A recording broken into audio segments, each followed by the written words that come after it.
Now, another story, mid-process, may not end well, okay? Bryan Kohberger, accused of murdering 4 Idaho college students, in court today. The judge has a very big decision to make. You may not get to see justice administered. And I don't know how that gives confidence in the process. The defense is saying they're worried about prejudice if there are cameras in the courtroom, that it will screw up the ability to get a fair trial.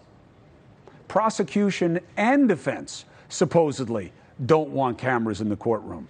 Why? Especially on the prosecution side. They're doing the job for the public. The families feel very differently. So do I. So do all journalists. That's why we had representation there to fight for the freedom of this type of information. So we have senior national correspondent Brian Entin outside the courthouse. Good to see you, my friend. Anything stand out as compelling from counsel, united on this issue, perversely, or from the bench? Yeah.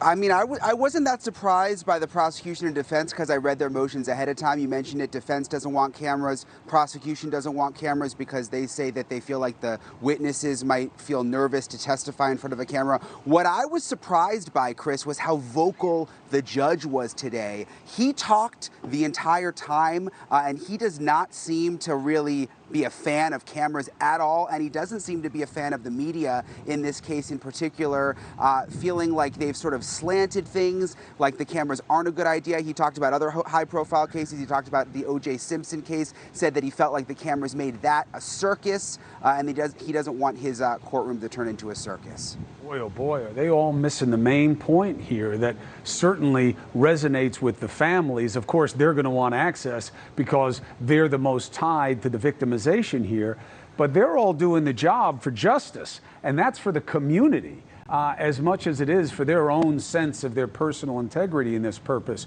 How do the families feel about it?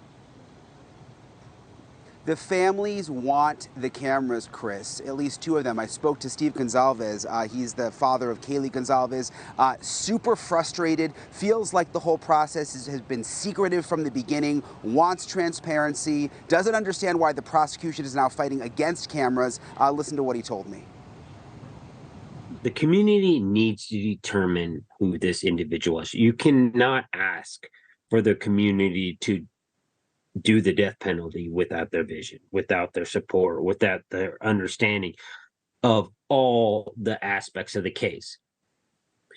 It's more than just the jury members. It's the community. It's a message for everybody to understand. In Idaho, this is how we work. To me, the courtroom is truth in action. So why do we hide that?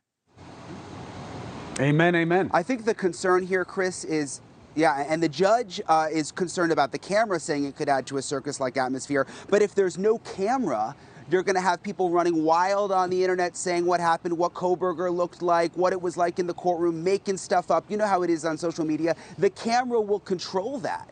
The camera will control that, and you know, people at home who are responsible can watch for themselves, right, and see what's going on inside court. Trust comes from transparency, not just because it's alliterative. Because literally that's the way it works. If people can't see for themselves and process, then they don't know. Brian Entin, I appreciate your coverage as always. Thank you. Hey, thank you for watching. Please go to newsnationnow.com, newsnationnow.com, and you can find NewsNation on your television provider. And don't forget to click the red subscribe button down below. Then you will get more of NewsNation's fact-driven coverage.